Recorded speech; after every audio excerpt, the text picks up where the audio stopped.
This podcast is brought to you by Steede Motor Group, Claregalway. For your personalised vehicle shopping experience, find out more at steedemotorgroup.ie. So it's another round of the Galway Senior and Intermediate Championships brought to an end. A terrific weekend of football, really. It's really kicked into action. You could say Group 1 is close enough to decide it, apart from the battle there for second and third. Group 2 is God knows what's going to happen there. And then Group 3, you still have everyone still in the hunt coming down to the final day. And where the intermediates now gone to preliminary quarterfinals, and the four group winners have found themselves straight into a quarterfinal. I'm sure they'll like the break there. A man who was heavily involved in the commentary over the weekend now joins me, Jonathan Higgins of Galway FM. Jonathan, how are you after the weekend? Tired. As anyone probably the misfortune listener, particularly in that ending to the Dunmore Tuam game, I may have got a bit of excited. Apologies to anyone within a couple of metre radius of me in the stadium, but people talk about the group format and maybe there's a small element of credit to their argument, but I defy anyone to be in Tuam Stadium, in fact, all weekend, but particularly on Sunday there for that second game, and try telling me or trying to make the point that doesn't matter or that it's watered down. Incredible drama. Just a titanic battle between the two sides. Dunmore grinded it out. It's their first victory since they've come back up from intermediate. It's just special scenes, there's not a lot of words to describe just the euphoria of that. Like, I think the old hay shed is down for demolition, I think, this weekend, but I think the Shafts nearly took it off there on Sunday with their celebrations on the end. It was special. It was just the euphoria and everything that gets us, and I think by and large, the whole weekend as a whole was a brilliant weekend of football. We got pretty much a feast of football. I was lucky enough to be in Tuam Stadium all weekend, and with some grand battles like Miltown and Down, it lived up to the hype as well. And what a battle that was! And I guess the similarities really between Tuam and Down now, when they look back on things, it's both probably a case of what it could have been. Both sides have had their championship hopes just dashed over the weekend, where maybe similar circumstances. I think I touched on previously with Tuam in the 5-team group and having the bye week off initially. It felt like their championship never really got going, and the backside is cut off it completely now with that result and the manner of the result, and it's almost certainly looking like a relegation battle there, which just defies belief. Really, doesn't it? Think about a team that has been maybe not in the top four, if you want to call it that, but certainly one of the teams that you would have expected that would have been just underneath, that could have really potentially gone on a run, and one of those where they might have won a team to join the chasing pack, a team that made the league final, a team that should have won the league final. It just really staggers belief, really. And I know there is tangible arguments for a couple of refereeing decisions that I thought were quite strange and I thought were against them, and even no more than the one at the end. It seemed to take an eternity to give the free in. I have to confess, you probably heard me, I thought it was a free out initially, and then there was just a bit of confusion. There was 2 or 3 other ones as well, but by and large I think Tuam can be frustrated with a couple of those decisions.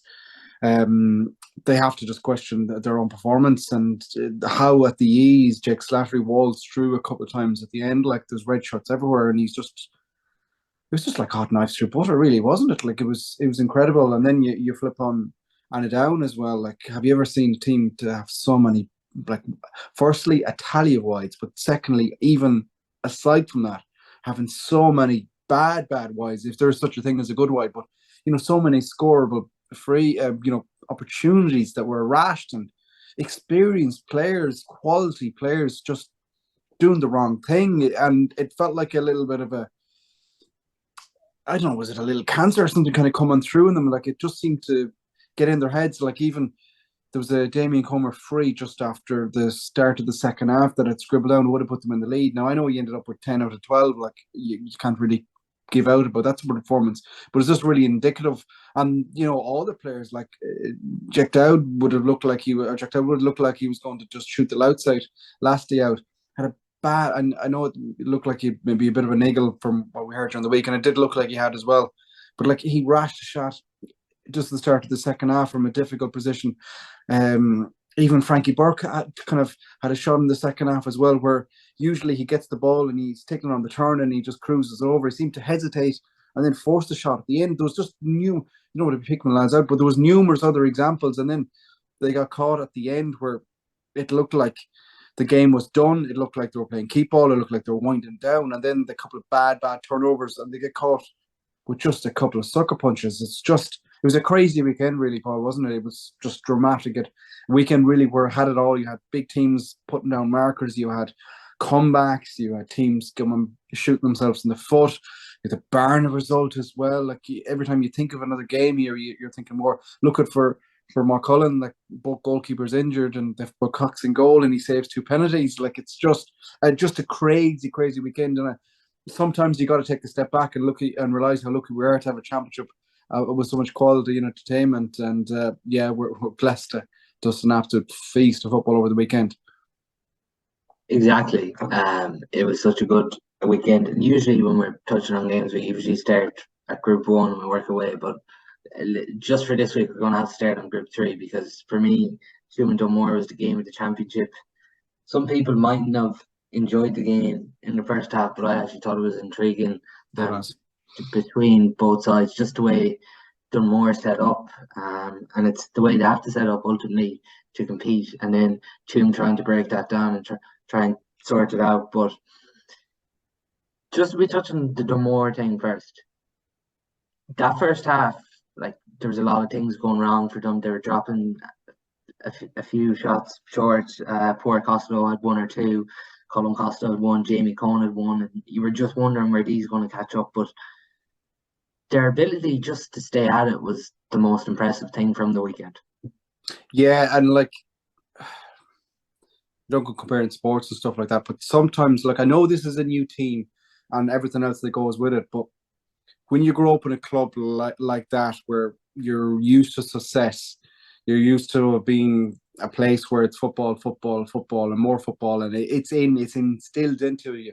You probably get it a bit more in the rural clubs as well. We're snobs in North Galway as well in terms of believe it's the centre of the universe from football and Spears. It isn't, but we like to think it is. But it ingrains that into you, and I think you saw that with Miltown as well. Just the way it was pure stubbornness. Like it shouldn't happen. I don't know. I think Mourinho had a comment once where this is football DNA and all that, or football heritage. Sorry, is it?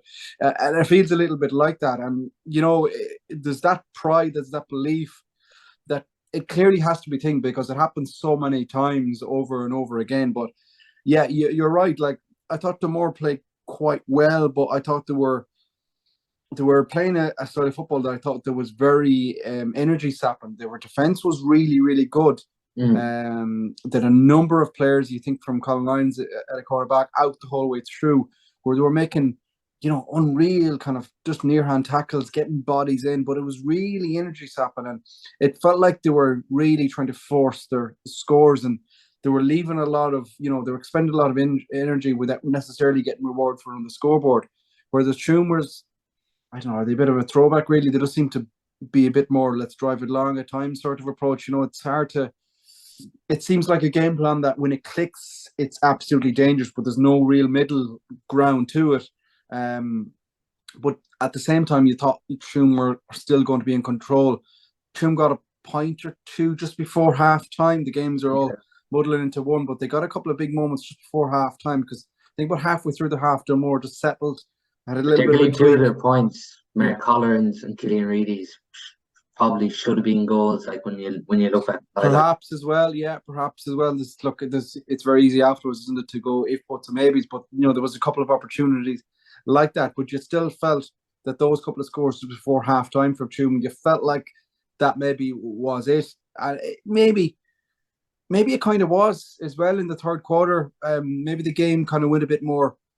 There was a kind of a craziness to the game in a weird way where I actually heard some people at halftime going, "Jesus, this isn't great." I was like, "Whoa, this is incredible! This is just." I was enthralled, and sometimes it's easy when you're there, you get caught up in the emotional. But I was enthralled, but I was fascinated by it. I thought this was just, again, maybe not extreme purism and all that, but it was for a battle and for entertainment. I was in awe of it. I thought it was incredible. And then the second half just went batshit crazy. There's no other way of putting it, really, is there? It was just I think incredible. people are forgetting that they clawed back a 4-point lead like halfway through that second half. Two went up 9-5. Yeah. And probably it felt like the game was going against them. And then there was just a couple of moments. I touched on a couple of maybe refereeing decisions, which maybe would have been a scoreable free or two, and certainly may have had a bit of a tweak in it. But Damore really went for it, and they just ran at the Tuam defence. And like the last couple, the equaliser and the first equaliser and the first one to go ahead, which was, I believe, correct me if I'm wrong, Damore only went in the lead in injury time. But the second Slattery score off the left. But like both of those scores, from a Tuam perspective, they shouldn't happen. Particularly the second one, where they got the warning sign, where he pretty much, the first time he'd ran straight and sort of like a little punt kick over. The second one then is just a weave in and out. But like you can see the disgust in the Tuam defence afterwards, because he's outnumbered maybe 4-1 perhaps there. But Dunmore got a bit of an impact off their bench. Reddington, I thought, was heavily involved in terms of just kind of link up play. Carr got a wand of a score from out the right. You know, we were lucky enough to be right behind it, but they just got a bit of an impact. And then of course the red card, and you have to credit them. Like there's probably an element of fortune. Again, didn't watch it back. The last free seemed a debatable one. As I touched on, I thought it was a free out initially, whatever I went with. But Damore really went for it. And like you thought when Curtin came on then, and that wand of a left foot that he has that put it over and equalised, and even with the 40 men, you thought they might have just held out or even nicked one.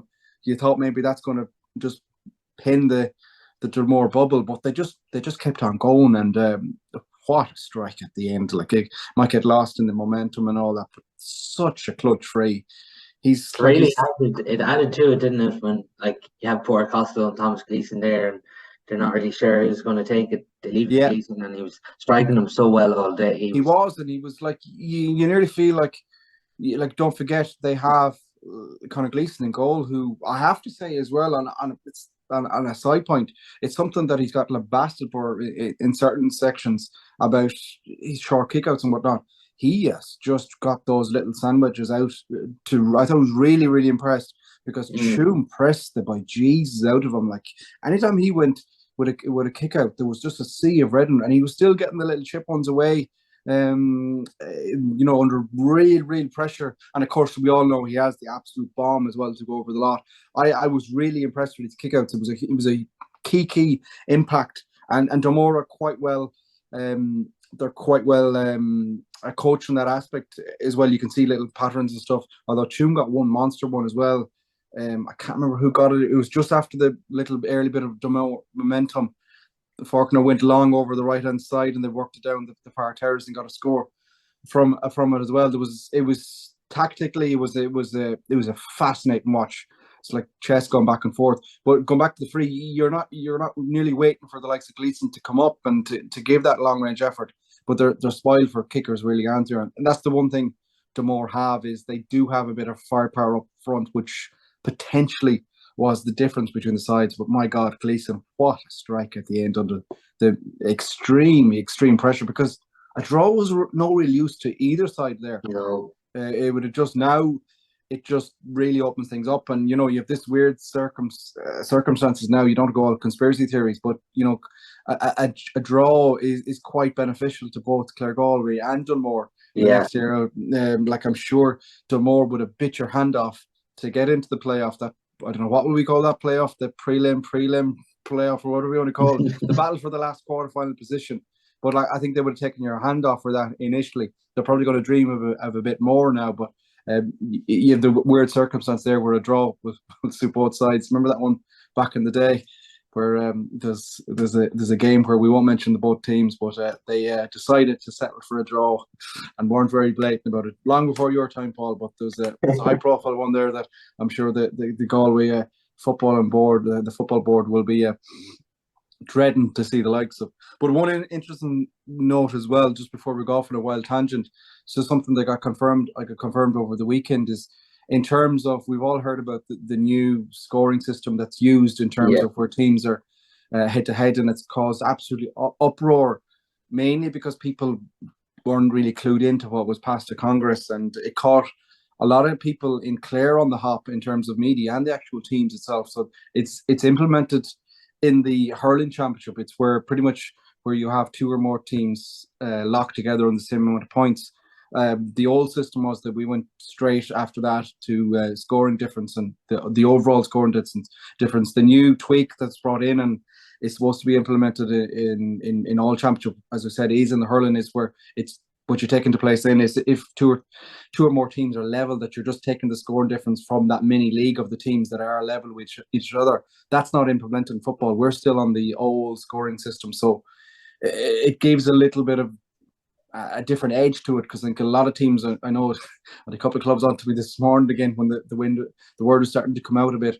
It's something to keep an eye out for 2 weeks' time. So just to reiterate, the football here in Galway will be the old scoring difference. So it's head to head if it's just two teams. If there's three teams involved, it's overall score difference and then overall score difference for.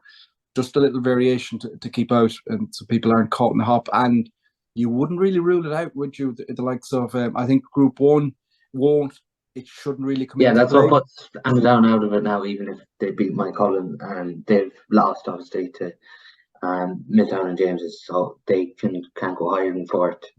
Just people were wondering there if they were to pull off something against Cullen, so that's... No, what you have is I don't even know what to find to play in that game now, really, because it's a dead rubber, that one. There's only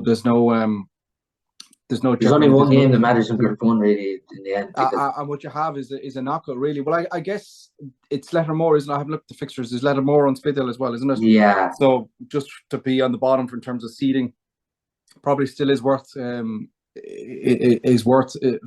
to, I suppose, if nothing else, get a little bit of early momentum there as well ahead of the relegation games. But yeah, you have that all-out shootout now between James and Miltown. That should be quite a battle as well.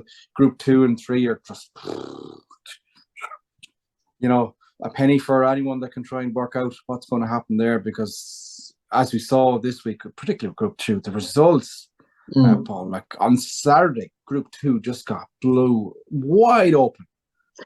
It's crazy, Group 2, and just on the just to finish on Dunmore, Danny Ford and Colin Lyons, terrific man-making jobs. Danny Ford and Jamie Murphy, Colin Lyons and Brian Mannion, they did terrific on them. They have some really exciting forwards. If you talk about Slattery, Gleeson, the two Costellos, Dylan Brady, and he's very underrated. The Murray's the amount of speed of ball that he covered as well was incredible. Yeah, he really covered all the pitch in Tube Stadium. What's the ceiling now for Dunmore? That's a good question, isn't it? I suppose it depends firstly on themselves, and I don't mean that in a smart-ass way, but it means is how happy are they going to be now, because barring something disaster, they're going to get that playoff spot anyways. I don't, from the little I know of the management and the little I know of that group, and I touched on earlier in terms of you're from such a proud footballing place, and you're reminded of glory years and your father and your grandfather and your neighbours and everything else on board. I think they're going to be. I don't think they will go, yes, we've had our big moment, that's it, we can just go on the beer now for the summer or the rest of the year, and that's it. I think there's a lot more, and I think the way they attacked the intermediate provisional, say through Connacht and then onwards, I know they were quite unlucky at the end, but they really went for it. I don't think it's in their DNA in terms of the players and the management not to really go for it. They're going to be dangerous. You touched on there, they're solid at the back. Like Gleeson's as good as any goalie in the country there, and he has that armour now of short and long. They're well coached, strong, pretty much in all facets of the game. I touched on. I'm really impressed with their defence, firepower up top. They're going to be dangerous. They won't be an easy battle for any team. Are they going to win the whole thing out? No, but like they're still a dangerous opposition, and I think it won't be the last time that we're shouting at Dunmore games the last Sunday just gone by. So just to confirm here, Jonathan, if Claregalway and Montbellew win their final two games, they'll obviously get first and second, but then third and fourth would be between Michaels and Dunmore, go ahead on the head-to-head with Michaels. No, say Michaels bet Dunmore firstly out, so they're ahead on say Michaels bet them, yeah. So say Michaels so, will go through. Yeah. So sorry, yeah. Dunmore need a draw, so that's why they need a draw to go up to 4 points. So like if you were saying in that scenario where a draw is them happy, that would leave. You're assuming that Mountbelly will win their last game or at least get a draw in that one.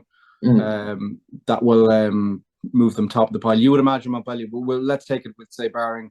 Well, no, if the last weekend is anything to go by, who knows? But you have to say, and I think Mountbelly maybe have had their scare out of the way now. They've had the bye week. You imagine they're going to be back on track because that bye week I think is coming at a nice time for them because they can just kind of ease their way back into it now in the last round, and then they're ready for the quarterfinals. You imagine they will top. It just depends. It's really a mini knockout game then between Claregalway and Dunmore.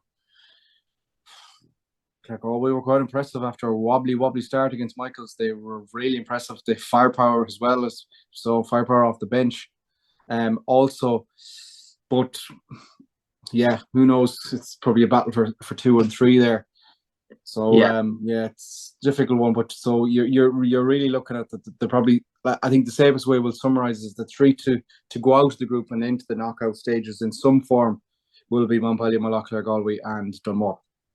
Yeah, I don't think Michaels are going to enjoy this 2 weeks at all. No, but they're like so from a Michaels perspective, what do they need? They're still not done. Like if Claregalway were to beat Dunmore, that's them through on the head-to-head.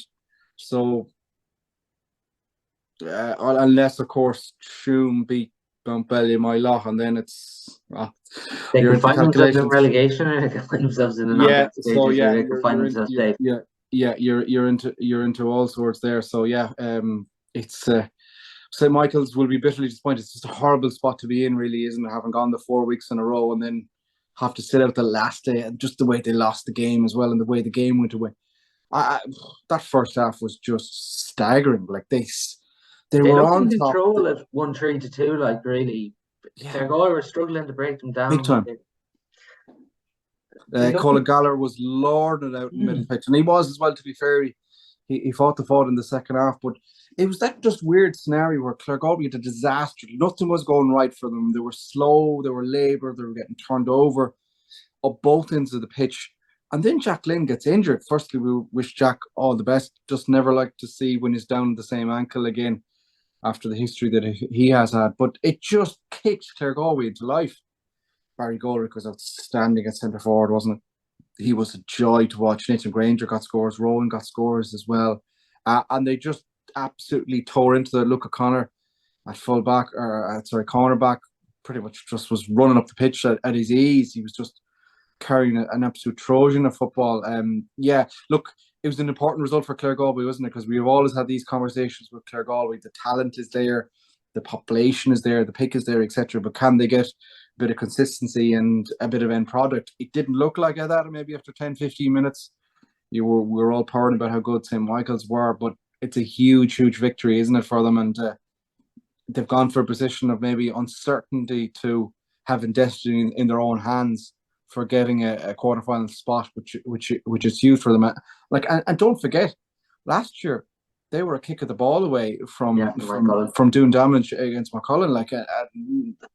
Conor Flaherty had a mark at the end or towards the end that he'd be so disappointed about, and only for that McCullen just slithered over the line. Then who knows what that could have been. So that's just an indication of how close and potentially how close they can be. But that was a huge result for them. Getting Danny Cummins on as well, getting a score or two, looking lively. They're another team that are hopeful now, adding to what is an insanely exciting championship. It was already Claregalway, there's underage success, there's potential. That's the words that are often put with them.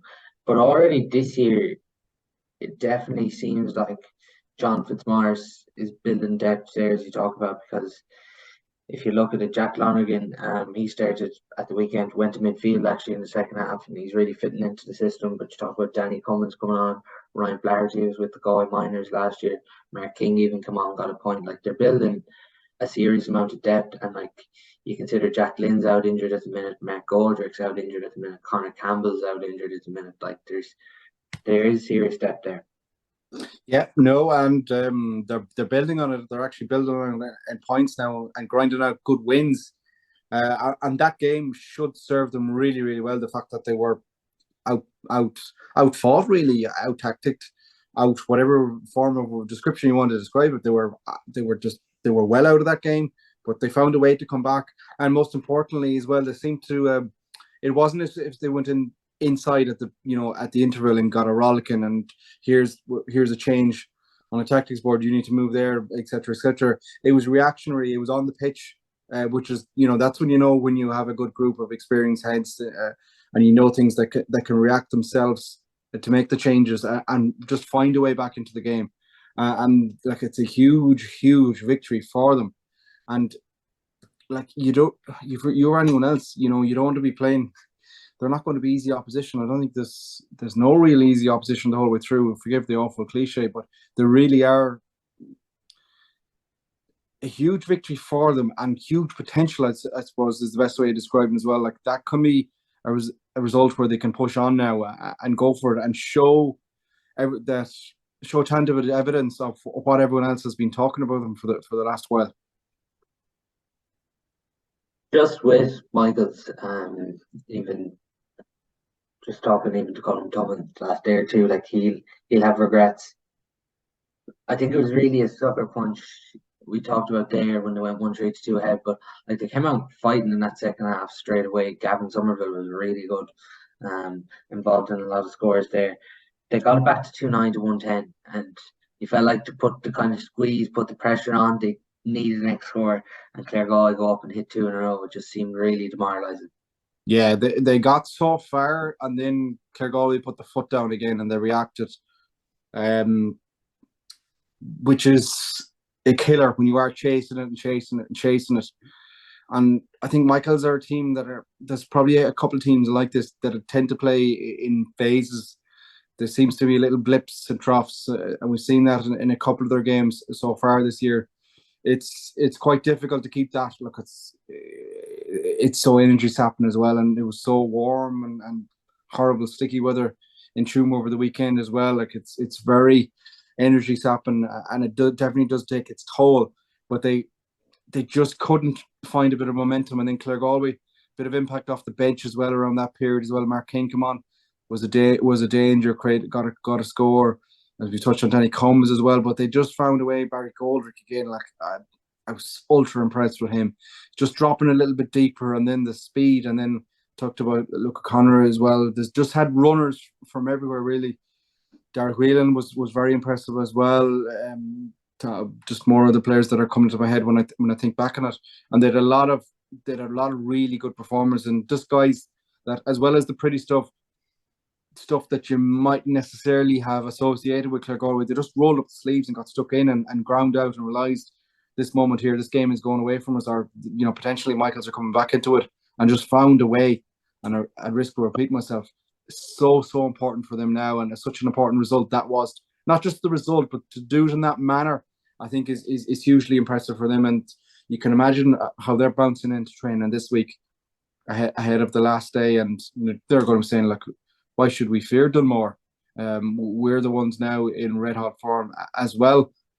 And getting a couple of players back also, so that's already, you're looking for a game, certainly a game to watch. It's probably one of the games of round 5 now of it, in terms of the last game, or a tie to pick out to watch. That, I suppose, you look at that one, you probably look at St. James's and Miltown. The two games that come to mind straight away is ones to keep an eye out, or one that you're kind of unmissable games. That certainly they're pretty much shootouts.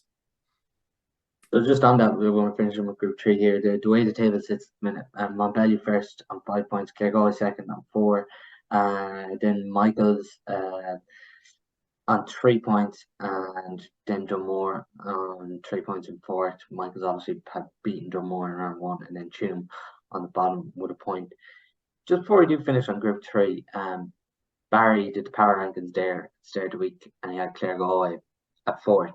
Is that where you see them at the minute? Ooh. I hope you're not putting me onto the long list of begrudgers on Barry's. It's a difficult task. I think you put him in the absolute open fire range there at the start as well, when you're basing it off nothing in particular, and you have to. St. Michael's in particular were one of the clubs that seemed to classic pin it to the dressing room wall, didn't they? The first day out, there was a number of I remember a couple of tweets from players, maybe don't want to name them, but players that weren't involved at the weekend. Maybe we'll leave it at that. Alluding to the position fourth. So what are you saying then? You're saying Montcullen, Montbellew. He had Montbellew, Fairfin, Claregalway. Yeah. I would have said maybe prior to the Barna Salthill result, you're probably still edging towards having Salthill at 4. I have to confess, I was caught a little bit on the hop with that Salthill result. I thought last time around, Salthill versus Killallen, I thought that was Salthill back. I thought that was their players back. You know, John Maher was back, Rob Finnerty was back, shot 2-4 in the second half. A grind of a game, kept in a bit longer at half time, got the little bit of rollicking, came out in a game that was neck and neck, found a way to win it and win it pretty convincingly at the end. You thought they were going to push on. Instead, they're pinged right back. And now the question marks are on that setup again there. And yeah, it's probably not there's probably a realistic credibility in having them there as 4. You're probably, I assume then that he's Salthill at 5 then? No, Miltown. Oh, Miltown at 5. Okay, well there's that. I won't argue with that. He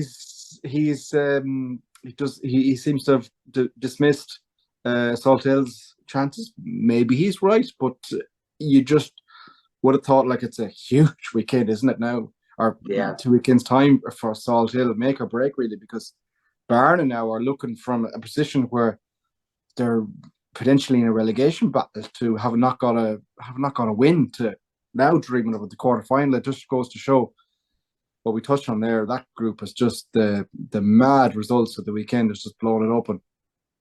Just on, we'll go to Group 2 now, and while you're talking about there, Barna and Salthill at the weekend, we're obviously both in the Tune Stadium, and we're kind of in watching the end of that stream between Barna and Salthill just before the end of that Miltown game.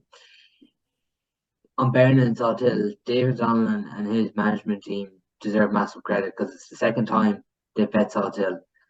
And going by the 2 results this year in the league final and in the championship, they know how to make it uncomfortable for Salthill, and they know how to set up and not let them play this kind of free-flowing football that we've seen Salthill play. But particularly after that Cowstrand result, which was definitely a tough one for that team to take, it's a huge result for Barna at the weekend.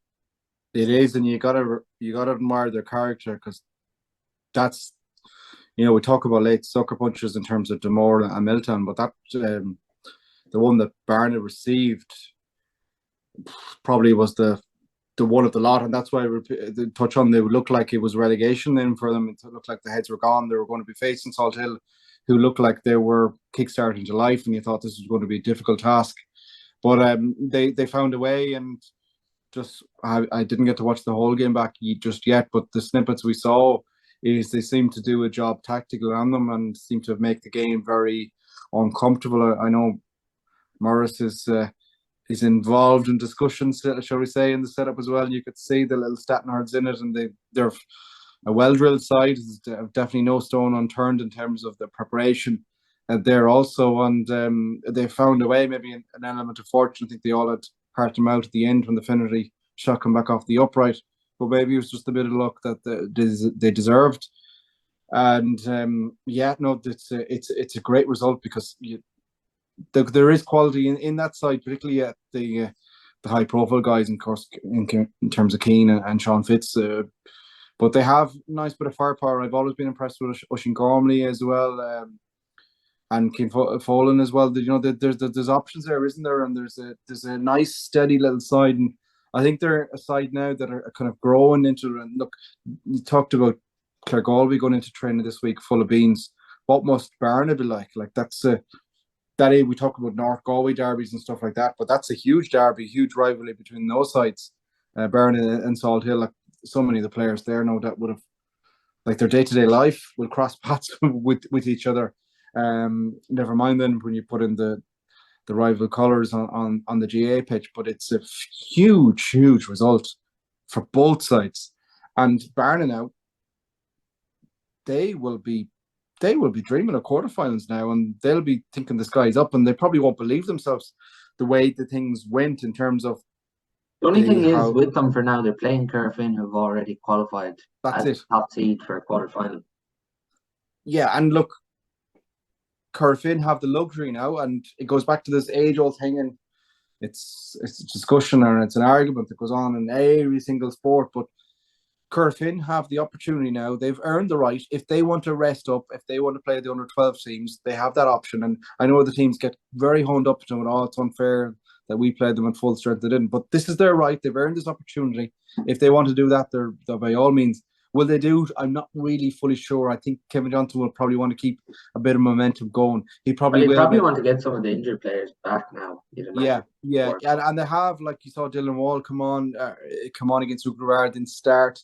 You saw the impact off the bench. You saw a number of players that have been involved in recent years, high-profile players that haven't played a lot of football to date. So I think he'll probably mix and match it a little bit, but I think he still probably wants to go out and keep that 100% momentum or winning streak going.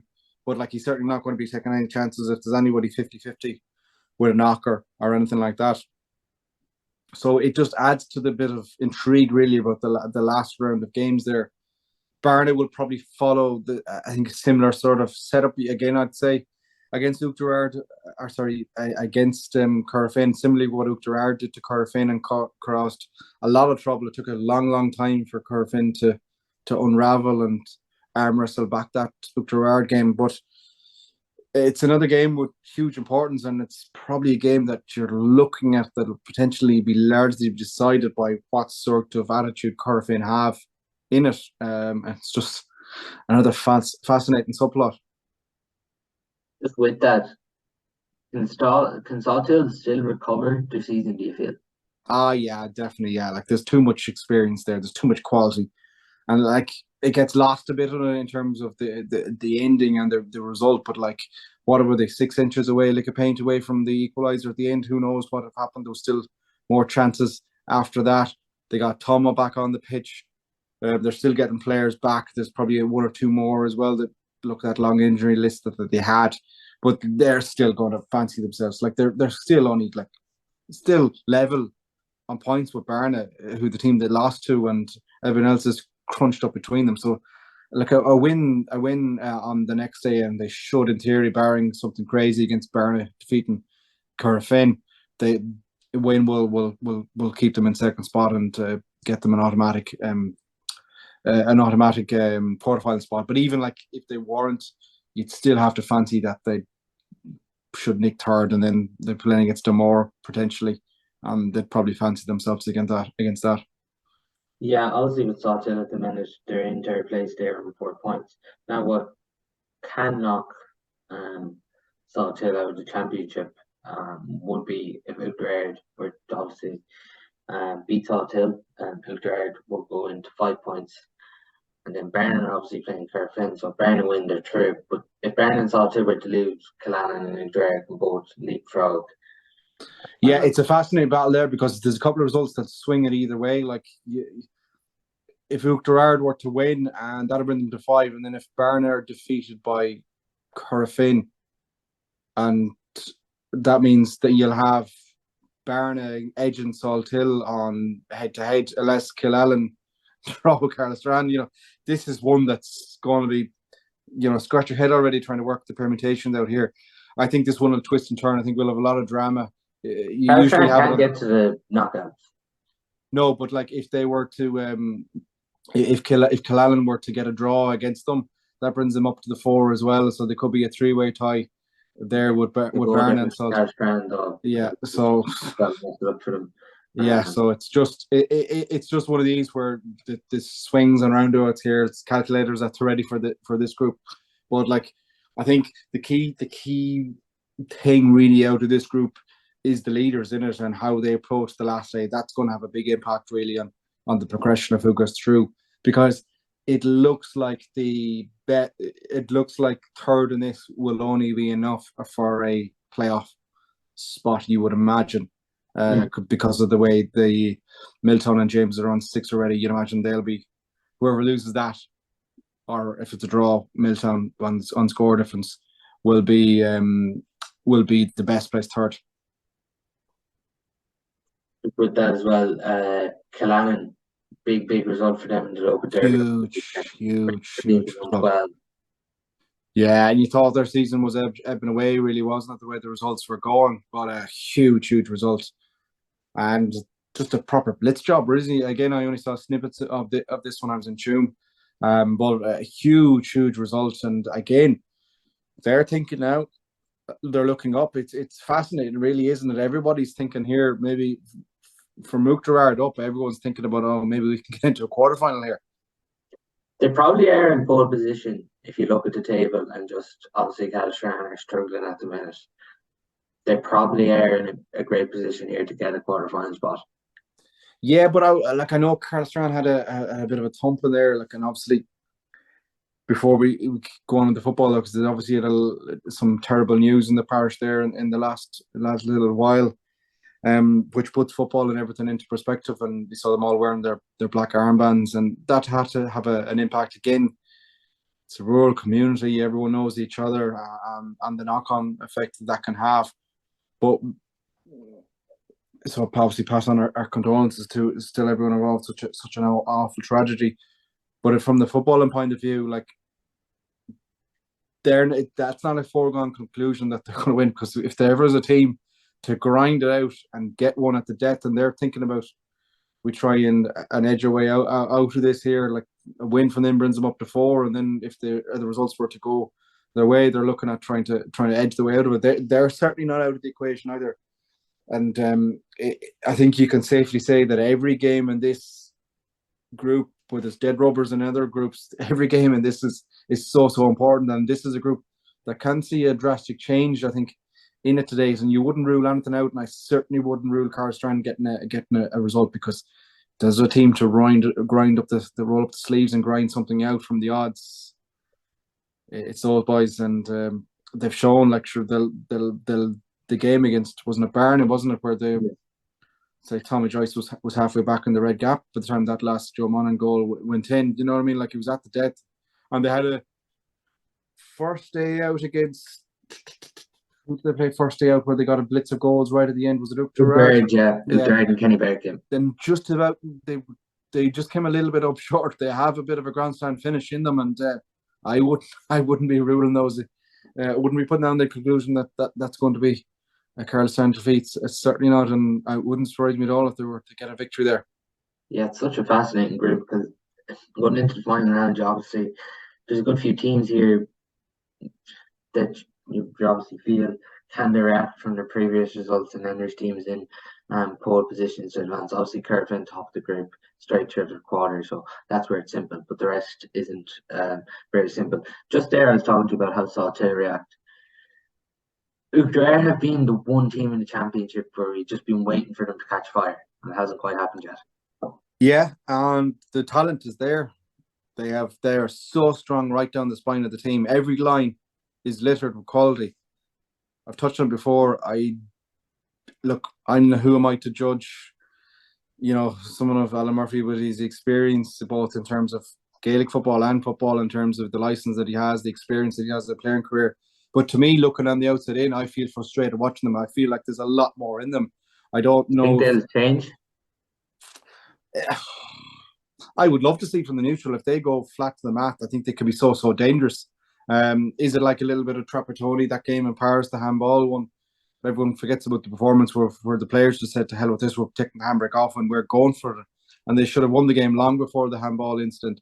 Is there going to be a little bit of that? I'm not quite sure. Maybe you hope they really go for it, because they certainly have. I touch on it there. Look at every line of position right down the spine of that team. There's just quality there, left, right, and centre. And Sure is. I don't think the performances and the results, like I can understand them setting up like that, for instance, against Corofin. And look, it took Corofin a long through. I think it was halfway through the second half before they got the lead for the first time. But do they need to be setting up like that in every game? I don't necessarily believe so. Again, that's just from maybe this is a little bit of the kind of the neutral watching on that you really want to see the players clicking and really go and go for it. But if they do, I think personally, I think they'd be better served going that way, and I think they could be so dangerous if they do. And look, there's still a realistic opportunity that they get into quarterfinals. A spot from here, just the way things would go, like they got up to 5 points. That could be enough as well. Who knows? And definitely put them in the mix for the playoff. And first thing first, get them out of the relegation zone, which they're in at the moment. But yeah, no, in a long-winded answer, I hope they do, just from watching on point of view, and if they do, they'll be a dangerous beast. Yeah, with that, they're to play Salthill, and that's going to be one hell of a game in the. And look, I'm probably going to contradict myself here. There's probably an argument that Salthill will struggle like they did against Barna by setting up like that. They'll probably, the only thing you would say is they probably have learned, and you look at John Amati, and there's plenty of experience in that management ticket as well that they have. They're probably going to be, I think that the shock factor of being set up defensively like that isn't going to have the same value now, because they've seen it. You would imagine they will spend a considerable amount of time in the video review and on the training ground of trying to counteract that and making things, making little tweaks to their own setup. So is that going to be there as well? Are they better served trying to do something different rather than going the same as Barna did the last time out, which maybe that shock card is gone. Just then on the other game, we were both out on Saturday. Kerfin 280 and Castrán 4 points. Castrán struggling for scores at the minute. Even going on the first half, it was 7-2 to Kerfin. I didn't think they were outstanding or anything in the first half by any stretch of the imagination, but they were just getting the job done and did what they had to do. Where are they for you at the minute? Very good question. Like, what can you say? They're getting players back. They're mixing players in. They're obviously unbeaten. They've won the league. Talent is coming through. It's a mini bit of a revive or rebuild in terms of maybe if you were from outside Galway and you're zipping in on the club championship and you're looking at the Corofin team, there's probably a lot of names there that you don't recognise from the last couple of years. There's definitely new additions into it. Have they been properly tested? They probably have in some aspects. Again, that Uachtar game that we touched on. But do you feel like there's a lot more in them? Yes, they're still, I think, getting used to the new slight change under Kevin Johnson. Yeah, it's just Salthill game obviously hammered them first day out, and then Killannon and Uachtar, they've just did enough. Yeah. And that's the team, and maybe it's similar enough to last year as well, where they were doing enough getting through. Like, I remember prior to the championship last year, I fancied them after the league. I was so impressed with them in the league. Now, obviously, they lost a couple of bodies. Liam Silk went away, and then they lost Kieran Malloy on the pitch as well, and that seemed to have an emotional bit of a blow to them, and they just couldn't react.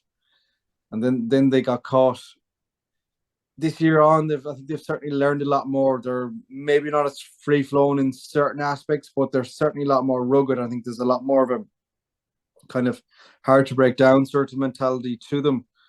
I love the little bit of small little kind of instruction they have on like, it doesn't matter where they are. Anybody that wins a turnover just sprints up the pitch 30, 40 yards. You've seen the defence in particular do it, and it causes this weird thing where you have overlaps coming from everywhere. Then it's something for, if you've watched Corofin this year, you'll have picked up, no doubt, on them. They're just kind of small little tweaks to their setup. How many more of the experienced players, are they going to try and bring back before the knockout stages? Who knows? Are they going to go and try and stay? They've reacted well to losing Leonard and Burke, who are key players to them. Dylan Canny's really, really stepped up the mantle. He's been really impressive. He's been their go-to guy in the last couple of games in particular. He shot the louds of both days and has been the difference really in terms of, he must have got 80-90% of their scores. What's going to happen if he has an off day, or if he's man marked out of the game? Where the rest of the score is going to come from? But at the same time,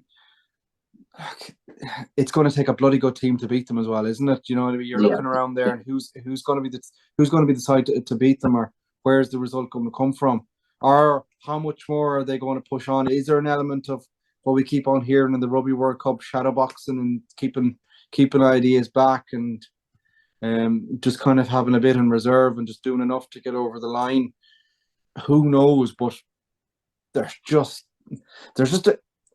a bit of unknown to them, which makes them intriguing, and which isn't often the case. You wouldn't have really said that so many times about Corofino over the years. They were always the one that was there, and you had to get to that level. There's just a bit of mystery to them now, and that makes them intriguing. And it's just a sneaky little suspicion that they're gonna be. You would just hope from the neutral that themselves and McCullen are kept aside.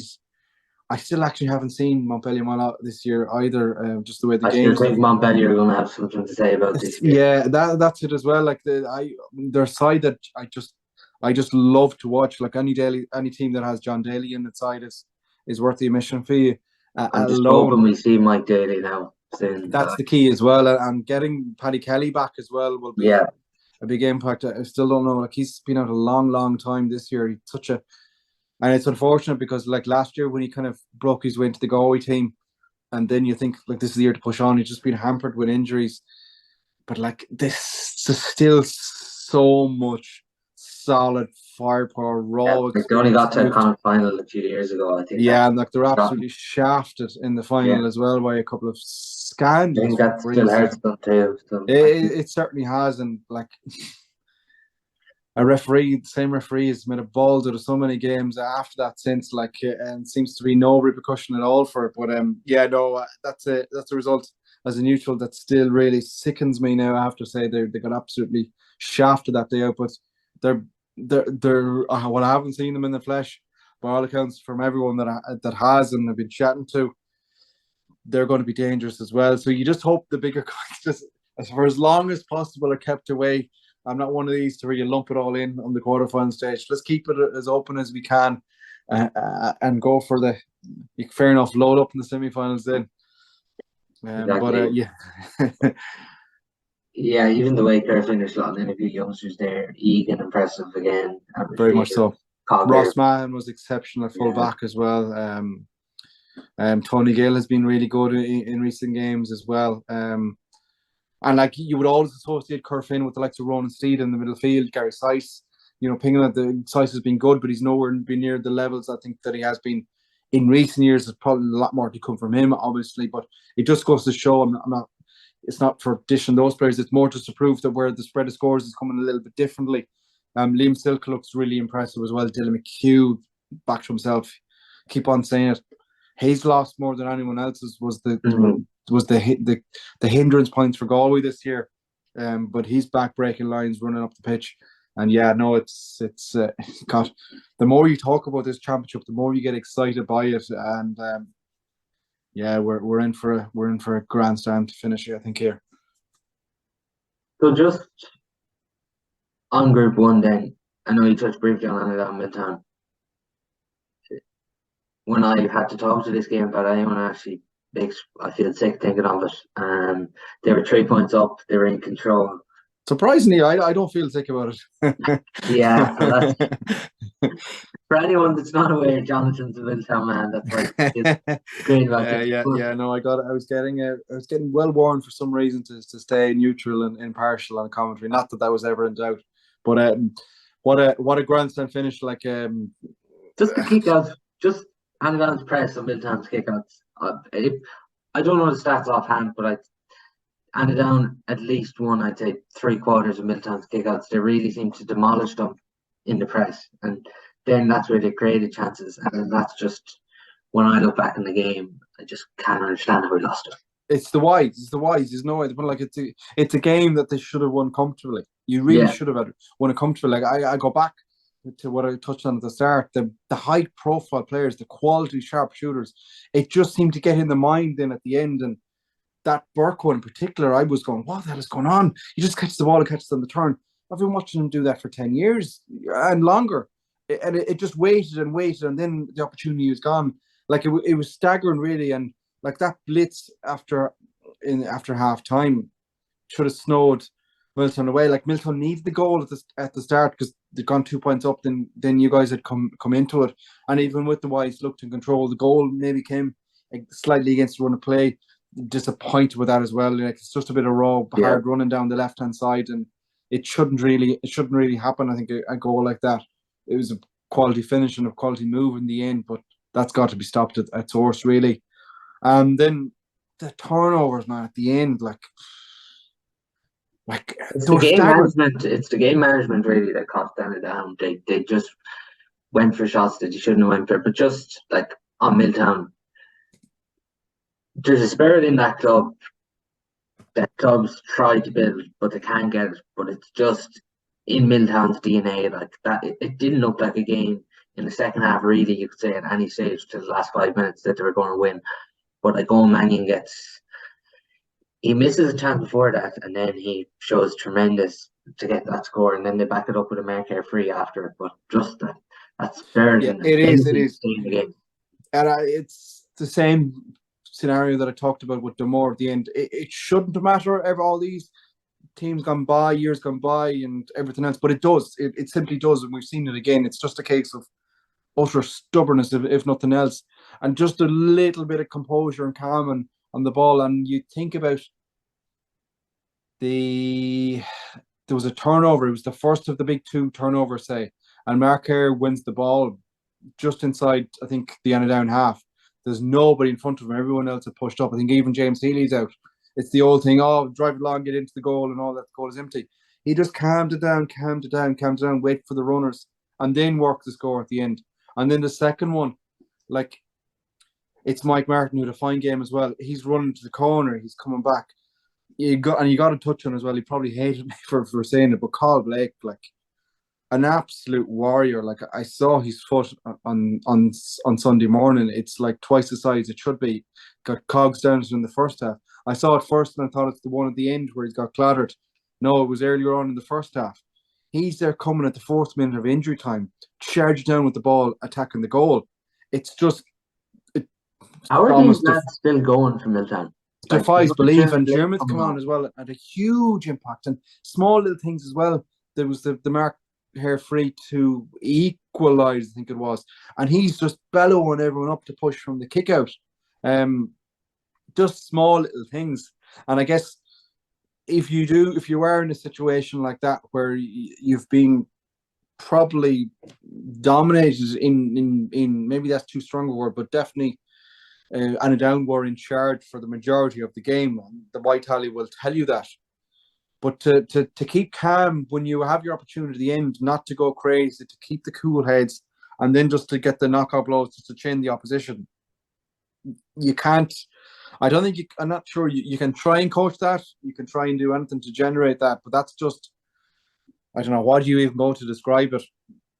But it got Miltown over the line for a huge victory, and it was just, it's no more than the Damore result. The two results seemed very, very similar. In fact, of the emotion afterwards and the momentum that can give you, and the knock-on effects of it. Now you have that effect where Down are gone, where it's a shootout now between James's and Miltown, and no matter what, whoever loses is going to be in the quarterfinals. Just it's a case of how much do you want to be seeded, I think, pretty much now more than anything. But it doesn't really make a lot of difference, I don't think, the way it is. I think the 2s and 3s go into one ball anyway. So, like, you can argue that it's just a case of building momentum really now for the last. I said the winner for the highest second will go in with the 3 first place teams. True. Actually, yeah, the good point. So there is actually probably is a a good There's a incentive. more Really. realistic chance, really, for either of these sides getting to the semi-final. Yeah, very much so. Yeah, and like James is another side that I've been so impressed with Barry Downey, the impact that he's had on the side this year, again from also Rans nearly last year in terms of I was sure they were gone at one stage the way their season was crumbling apart, but Miltown now in that, and like the more you think back of that Down game, the more you kind of figure out how has this just happened, because Down with 3 points up, holding the football, looking in control. Miltown had lost the heads. There was 2 or 3 yellow cards just flashed for just pure frustration more than anything else, because it looked like the game was gone, and somehow just Down must be kicking themselves this one, because they really, really left that one behind. It should have been them going into the last round looking for, are we going to finish second or third, not stuck in the doldrums here for the last round of the games. But yeah, no, certainly one that pleases the scans.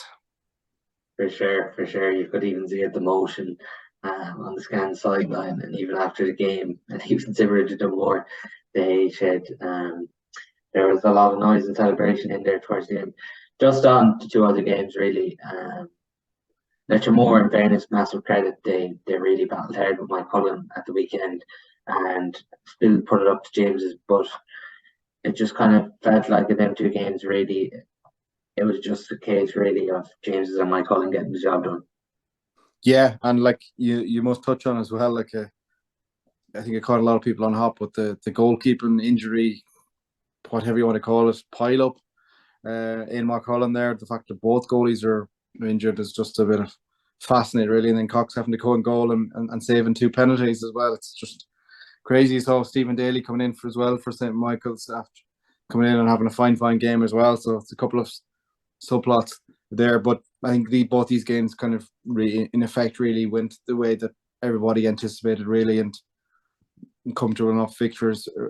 I didn't see these games now, but from the reports, comfortable enough victories for the favourites in both, and what you would expect. And now you have that absolute dogfight in the last round there, just to try and get off the bottom and try and, most importantly, get a bit of momentum between Lettermore and on Steede.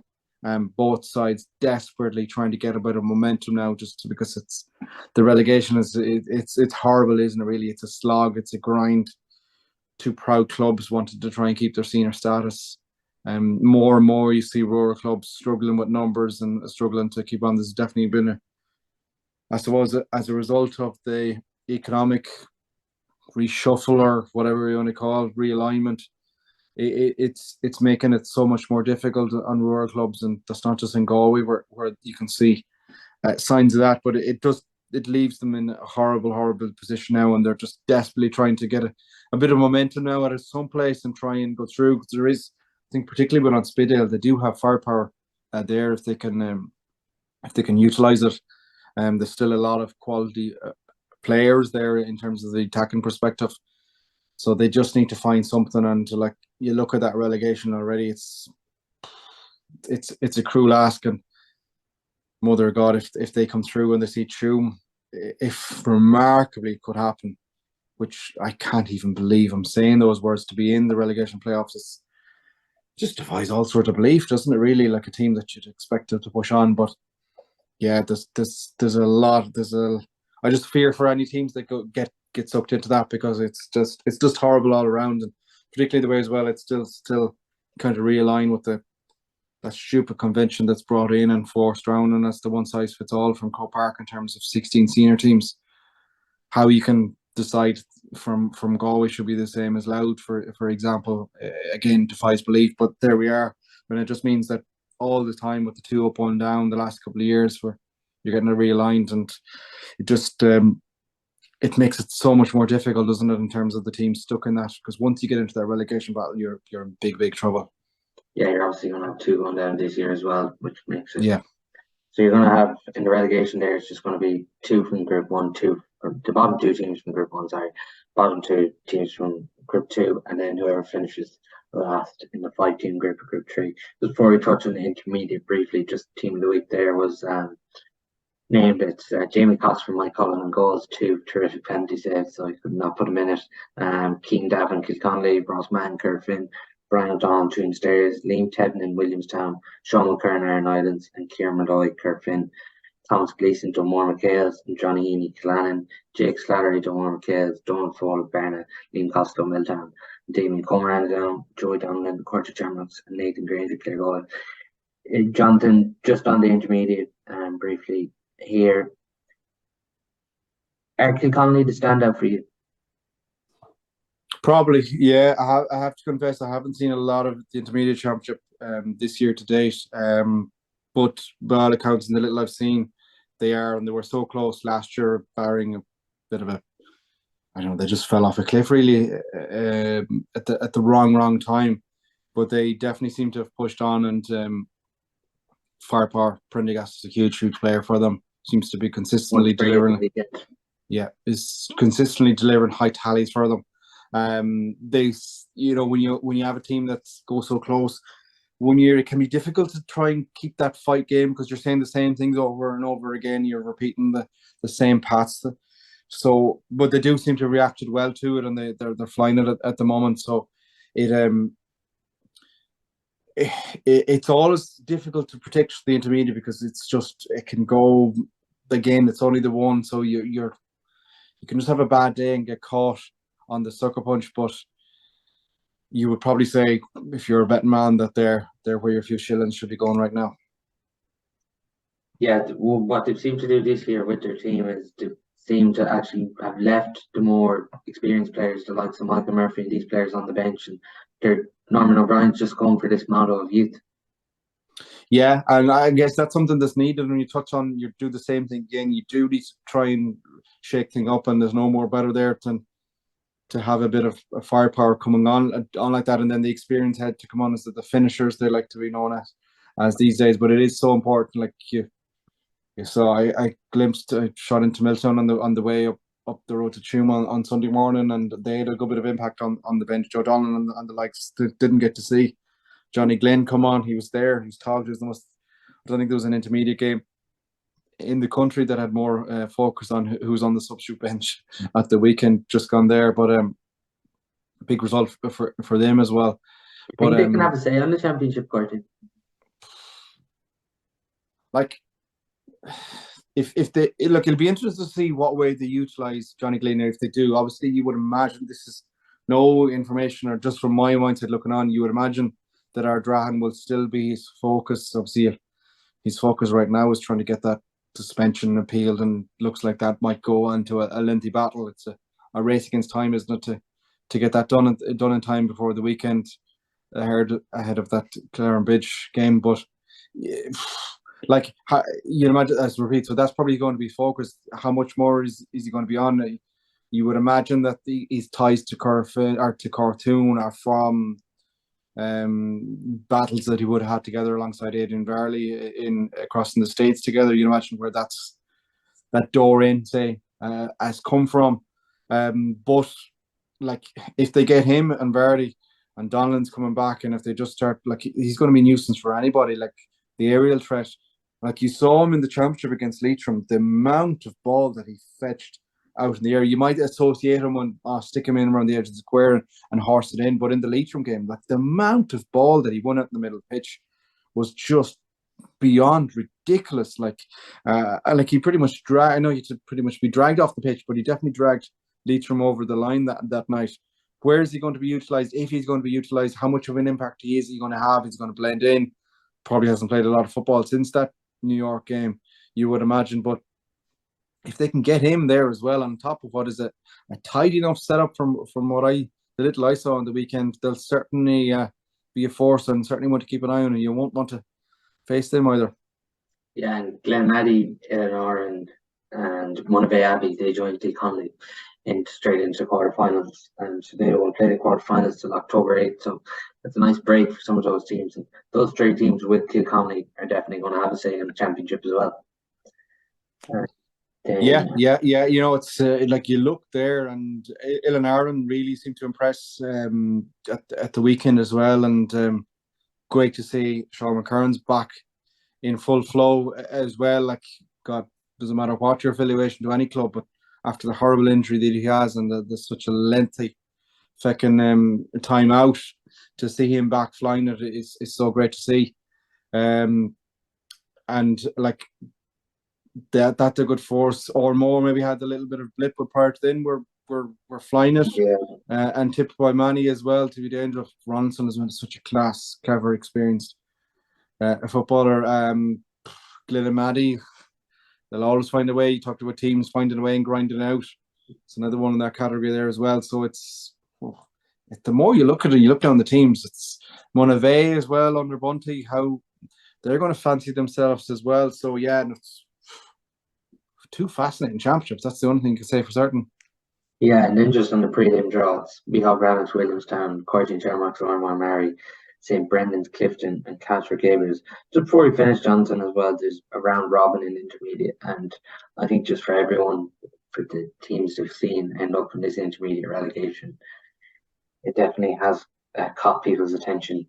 There's 4 teams in this intermediate relegation: Oncararua, Carfin B, Killererin, and Kilcarn-Clonberne. 2 of these teams are going to be in junior football for 2024, which is just like I really, no more than a touch on the senior, like you really feel for them, don't you? Like you kind of potentially 2 proud teams going down to junior football, which some of the teams that you're naming out there, maybe aside with the great respect from Carfin B, it's like proud teams, and not the Carfin aren't, but it's just the fact that it's a more rural first team, say their first team from the club, teams that such a proud tradition, again impacted no doubt on in terms of the population size and the playing pool, etc. But yeah, that is just a horrible place to be in. That's one hell of a slog ahead there, and yeah, it's pretty grim, isn't it? If you're in that situation there now to try and get out of it, you're very much fighting an uphill battle. particularly Carroll, they've come down senior, and I'm sure they're looking at giving. Yeah, like that's just a fall from grace all to you. And you see that again. You see that in so many sports as well. Like once you it's so easy. Once the momentum goes the wrong way, it can be very hard to try and keep to stop that rot. And you see teams like Leeds or wherever you want to go, to give your example, just start flying the way down, and it is so hard to stop it. And yeah, no, I really feel for all the teams involved there. Yeah, so the first games there is Oncararua, Carfin B, and Kilburn, Kilcarn-Clonberne, which is just fascinating already. They're joined up one club at underage, and they're going to be playing in the first round. That's a round robin series. The top 2 in that round robin stay safe. Bottom 2 will play junior football for 2024. It was just really a bumper weekend of Gaelic football action. Hopefully we've got through it all. I'm sure we've missed a bit of it, but just a crazy weekend of senior and intermediate action. Probably our best weekend of action so far, but I think we've got through most of it there anyways. But that's all we do have time for on our show for today. We'll be back again when there's action again in the senior and intermediate championships.